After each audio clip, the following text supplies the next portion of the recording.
My name is Aria, and at 32, I've spent the last decade building my career as a manager at Thompson & Associates, LLC. While my younger sisters, Isla and Hazel, were busy starting their families, I was climbing rung after rung on the corporate ladder. Don't get me wrong, I love my job, but sometimes I wonder if I missed something along the way. No husband, no kids, just me and my corner office overlooking the Chicago skyline. It was a typical Tuesday morning when my phone rang. Isla's name flashed on the screen and I answered as I sorted a stack of reports on my desk. "Hey, Aria," Isla's voice chirped through the speaker. At 26, my youngest sister had always been the cheerful one.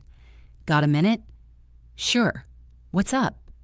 I pushed some papers aside, half listening as I scanned the quarterly numbers. "Hey, so you know Mom's turning 60 in 2 months, right?" She paused as if this were an obvious fact. "Well, we're planning something special, and we need everyone to chip in." That got my full attention. "Okay, what are we talking about?" When Isla told me the amount, I almost choked on my coffee. It was more than I'd spent on my last vacation, which, now that I think about it, was 3 years ago. "I know it's a lot," she added quickly, "but it's for Mom, you know." No, it's fine," I said, already opening my banking app. "I'll transfer it to you now." "Perfect. Oh, and one more thing. Make sure you book a week of vacation from work for the celebration. Don't plan anything else for those dates, okay?" The following weeks flew by in a blur of meetings and deadlines. I occasionally wondered what my sisters were planning with all that money, but every time I asked, I was met with evasive answers. Eventually, work consumed me, and Mom's birthday faded to the back of my mind. Then came Saturday's dinner. We all gathered at my parents' house. Mom and Dad, my sisters, Aunt Charlotte and her kids, my cousins Lawrence and Gabriella. The usual family chaos surrounded us. Dad telling the same old jokes, Mom serving and arranging everyone's plates. Typical. It was during dinner that Isla dropped the bomb. "So," she said, pushing the peas around on her plate with a far too calculated calm, "it's all finally arranged for Mom's birthday. We're spending a week in Vail." The table erupted in excited chatter. Mom was beaming. Dad was talking about hitting the slopes, and my sisters were discussing which runs they wanted to try. "Why didn't anyone tell me sooner?" I asked, feeling a little left out. "I don't even have any ski clothes, and there's hardly any time to get any." The table went quiet. Too quiet. Mom cleared her throat, and I felt my stomach sink even before she opened her mouth. "Honey," she said, in that tone she used when she was about to ask a favor she knew I couldn't refuse. "We were hoping you could do us a huge favor and watch the kids while we're there." I stared at my family, gathered around the table, waiting for someone to laugh, to say it was a joke. But the silence stretched on, broken only by the soft clink of silverware against plates. "You want me to watch the kids?" I finally managed to say. "All 5 of them?" My mind started an automatic head count. Hazel's little one, Leo, Isla's baby, Lily, my cousin Lawrence's twins, Thomas and Anna, and Gabriella's son, Peter. 5 children under the age of 7. "But you're so good with them," Mom said, as if that explained everything. "They adore their Aunt Aria." I looked around the table again, still hoping to see a spark of humor in someone's eyes. There was none, just expectant faces waiting for my usual yes. "But that's not fair," I heard myself say, in a voice that sounded strange even to me.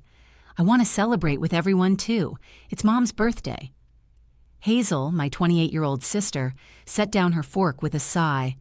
"Oh, Aria, you'd be bored there anyway. It's going to be loud and crowded."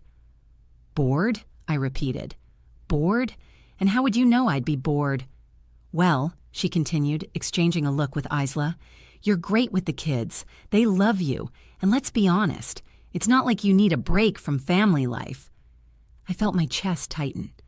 A break from family life? What is that supposed to mean? Isla chimed in with that condescending tone she had perfected over the years. "It just means you don't have a husband and kids to get a break from. We really need this respite. You understand, right?" The green beans on my plate blurred as I blinked back tears. I wasn't going to give them the satisfaction of seeing me cry. In silence, I pushed my chair back and stood up. "Aria."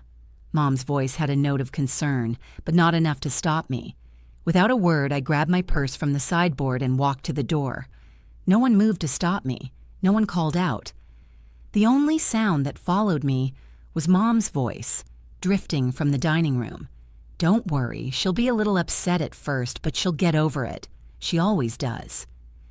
As I walked to my car, their voices faded behind me, already moving on to talk of slopes, jackets, and winter gear. The cool night air on my face helped clear my head.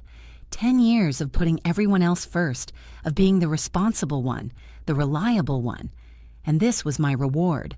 The worst part wasn't even the babysitting request. It was the casual way they assumed I would agree, the way they planned everything without me, using my money, my time, my vacation days, without so much as asking. As if I were a resource to be used, not a family member to be included. I spent half the night pacing my apartment, replaying every family dinner, every holiday, every moment I dropped everything to help someone. The memories came back in waves, each one taking on a new, darker meaning in light of tonight. There I was, at 16, making dinner while Mom helped Hazel with her homework. Me at 18, saying no to a spring break trip with friends to watch Isla while my parents went away for a weekend. Me at 21, working 2 jobs through college to help pay for Hazel's prom dress. The images kept coming year after year, sacrifice after sacrifice.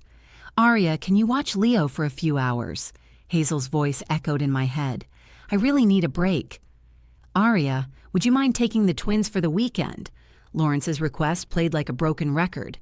"Gabriella is overwhelmed with Peter, and you're just so good with kids." I always said yes. Always. Even when I had important meetings the next day. Even when I was exhausted from my own work week. I prided myself on being the dependable one, the responsible sister, the perfect daughter.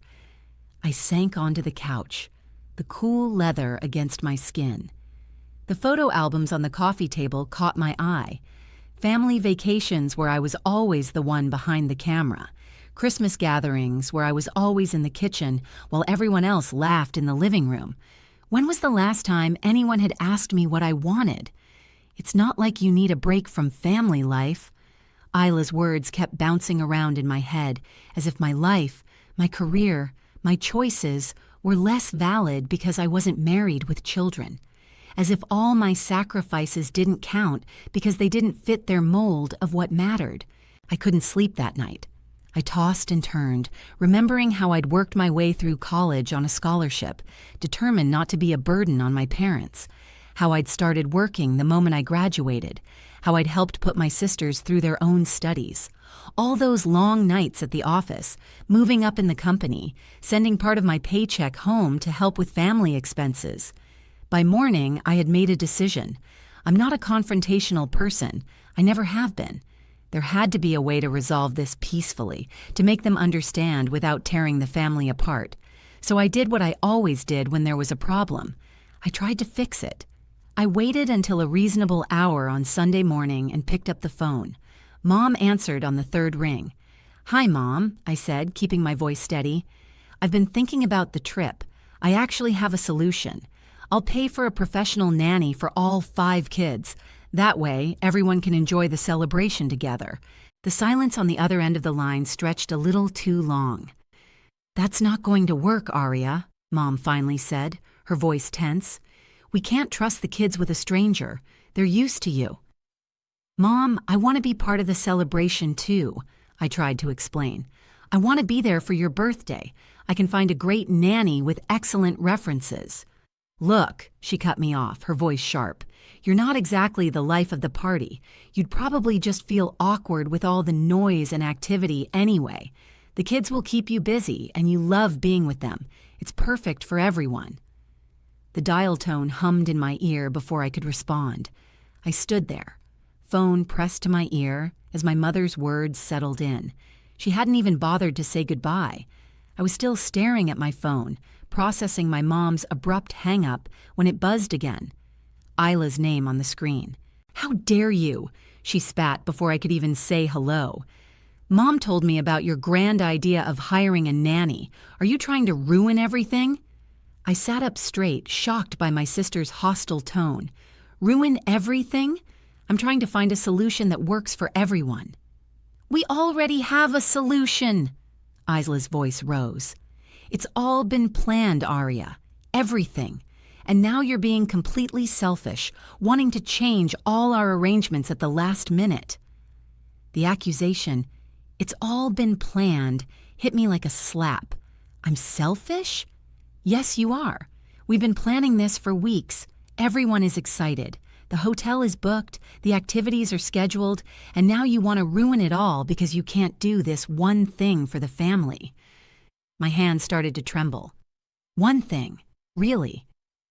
Look, if you ruin this trip for everyone, if you ruin Mom's birthday celebration, don't even bother speaking to me ever again. I'm serious. The line went dead. I was frozen by my younger sister's threat. Then, my phone vibrated with incoming texts, this time from Hazel. "Family has to stick together," her first message read.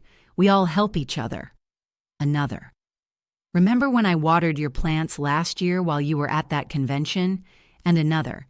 "You're good with the kids. They love you. Why can't you just stop being resentful and think about what's best for the family?"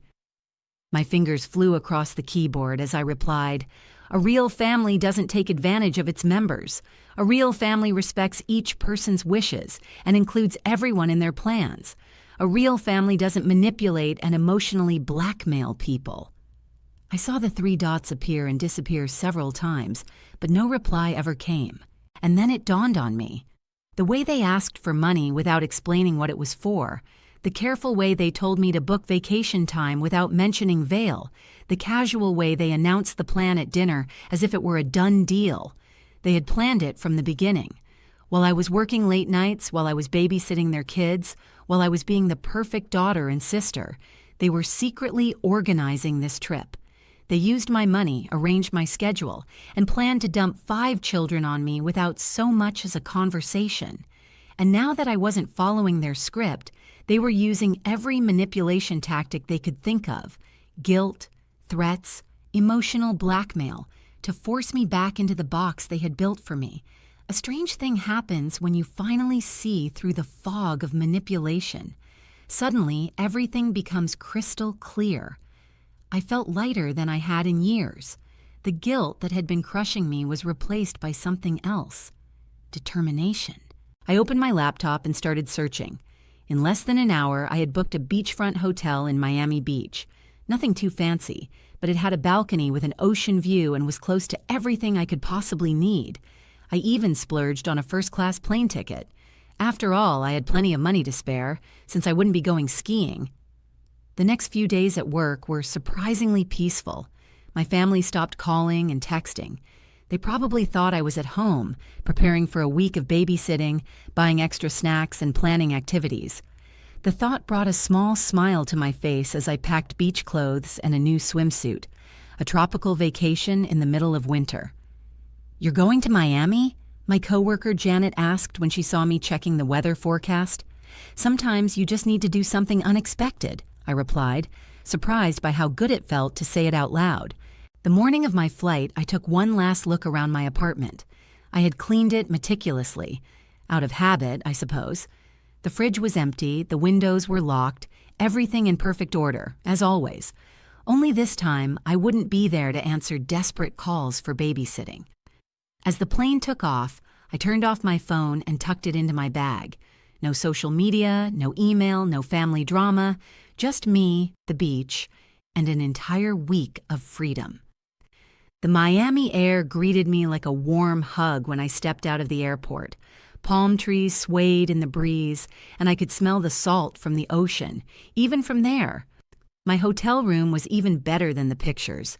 The balcony offered a perfect view of the endless blue horizon, and I could hear the waves crashing on the shore. That first afternoon, I walked barefoot on the beach, letting the warm sand sift between my toes. When was the last time I had done something like this? When was the last time I had done something just for me? I swam in the hotel pool, read a book without interruption, and had dinner at a quiet restaurant on the beach where no one needed me to cut their food or clean up spills. I watched the sunset from my balcony with a glass of wine, not once thinking about bedtime routines or morning schedules. On my last morning in Miami, I savored the final moments of peace. I knew I would eventually have to turn my phone back on and face whatever chaos I had left behind, but I wasn't prepared for what I found. As soon as I powered it on, it began vibrating nonstop. Texts, voicemails, missed calls, hundreds of them. The timestamps showed they had started exactly 1 week ago, early in the morning. My hands trembled slightly as I began to scroll through them. The first messages were from Isla. "Where are you? We're outside your apartment." Then Hazel. "Aria, open the door. The kids are getting restless." Lawrence. "Hey, we brought Thomas and Anna over like we planned." Gabriella. "Aria, what's going on? Peter is asking for you." As I read, I could picture the scene perfectly. My sisters and cousins standing outside my door with 5 confused children, their suitcases packed, their perfect plans crumbling. The tone quickly shifted from confusion to panic. "Aria, this isn't funny. Where are you? Answer your phone. What are we supposed to do with the kids? You can't just disappear like this." Then came the anger. Isla's messages turned venomous. "You are a selfish witch. How could you do this to us?" Hazel wasn't far behind. "I can't believe how immature you are. Mom's birthday is ruined because of you." The messages from my Aunt Charlotte were a real eye-opener. I'd never seen her use language like that. "Ungrateful. You ruined everything. These children were counting on you." Mom's messages came later that day. "I am so disappointed in you, Aria. I never thought you could be so selfish after everything we've done for you." Dad, who rarely texted, sent only one. "Your mother is crying. I hope you're happy." The voicemails were worse. I could hear the rage, the disappointment, the accusations in their voices. Suddenly, messages popped up from relatives I hadn't spoken to in months, all of them condemning my behavior. "You've always been so responsible. How could you do this to your own family? Those poor kids. You've ruined everything." There I was in my peaceful hotel room, reading message after message, understanding exactly what my family thought of me now that I had ceased to be their convenient solution. The words they used, the insults, the assumptions about my character.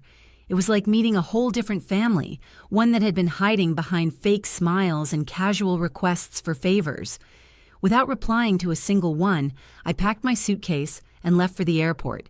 It was time to go home, but I was no longer the same Aria who had left a week earlier.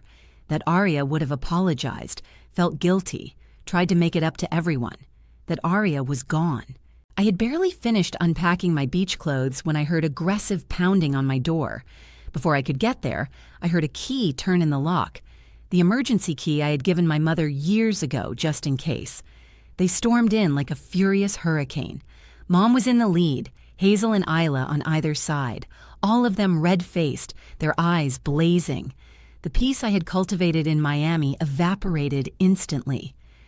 "Do you have any idea what you've done?" Isla screamed, advancing on me.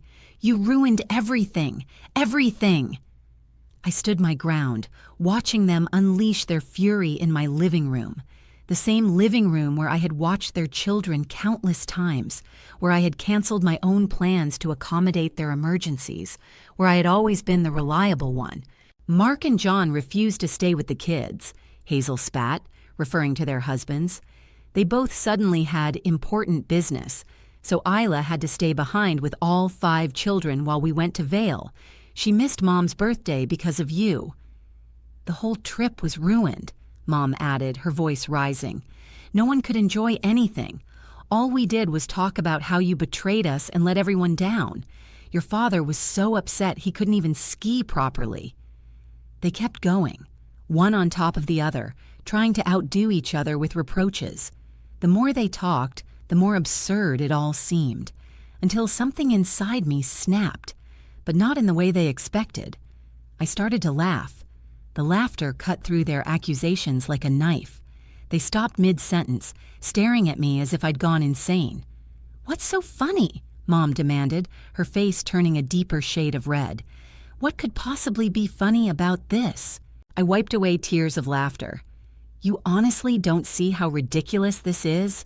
You really don't understand how absurd you sound right now? Absurd? Hazel stammered. What's absurd about it? You planned this entire trip behind my back, I interrupted, no longer laughing, my voice firm. You decided without asking me that I would be your babysitter. You took my money, told me to book vacation time, and then just assumed I would obey. And now that it's all fallen apart because of your assumptions, you come here and call me the villain. But you've always helped us, Mom said, her voice softer now, confused. You've never said no before. And that's exactly the problem, I cut in. Because I always helped, you started to take it for granted. You stopped seeing me as a daughter or a sister and started seeing me as a free daycare service. You stopped considering my feelings, my plans, my life. That's not true, Isla protested, but without much conviction. Oh, really? I raised an eyebrow. Then why wasn't I included in the planning? Why didn't you ask me if I wanted to go to Vail? Because you assumed I'd be happy to stay behind with 5 kids while everyone else celebrated. I looked at their faces, hoping to see some recognition, some understanding. Instead, I watched their expressions harden. You are selfish, Mom said, her voice cold. You ruined my birthday, you hurt your sisters, you disappointed the children. This is not how I raised you. I felt the last thread of hope snap. No, Mom, you're the selfish ones. This is all your fault, not mine. Mom drew herself up like stone. If that's how you feel, then maybe I don't have a daughter named Arya anymore. If that's what you want, Mom, I said softly, then so be it. It's been 6 weeks since that final confrontation in my living room. 6 weeks of silence, broken only by the occasional notification that someone in my family has posted another passive-aggressive status on social media. Some people only think of themselves, my mother wrote last week, followed by a dozen sympathetic comments from relatives and acquaintances who only know her side of the story. Family always comes first, Ela posted yesterday with a picture of her daughter. So blessed to have people in my life who understand what that means. Hazel's last one was a long paragraph about toxic people who destroy family bonds with their selfishness. She didn't tag me, of course, but everyone knew who she was talking about. A few months ago, those posts would have destroyed me. I would have spent hours crafting replies in my head, losing sleep, wondering if maybe they were right. But now, I just scroll past them, sometimes with a small smile at how predictable they've become. I've changed my routine. Instead of spending my weekends on call for babysitting emergencies, I joined a local book club. That first meeting felt strange. Sitting in a coffee shop on a Saturday morning, knowing my phone wasn't going to ring with a desperate plea from one of my sisters. Last week, I booked another vacation, a trip to Europe in the spring. I didn't have to check anyone else's schedule or make sure it didn't conflict with someone else's needs. I just saw a good deal and took it. Sometimes, in quiet moments, I think about my nieces and nephews. I miss them, but not the way they were used as weapons against me. I hope that one day when they're older, they'll understand. Maybe they'll even recognize the same patterns in their own lives and choose differently. I still have the emergency key my mom used that day. I should probably mail it back to her, but something stops me every time I think about it. Maybe a part of me still hopes that one day they'll understand, that they'll see how their actions and expectations were unfair, how they took my love for granted, that they'll realize family doesn't mean sacrificing yourself to meet everyone else's needs. But I'm not waiting for that day anymore. I'm no longer putting my life on hold for their approval or their understanding. For the first time in my life, I am putting myself first, and it feels good. Yesterday, I deleted the family group chat from my phone. I didn't make an announcement, didn't try to explain myself. I just quietly removed myself. One more obligation, one more source of stress, gone. Some would call it selfishness. My family certainly does. But I've learned there's a difference between being selfish and having self-respect. Sometimes the healthiest thing you can do is walk away from people who can't see your value beyond what you can do for them.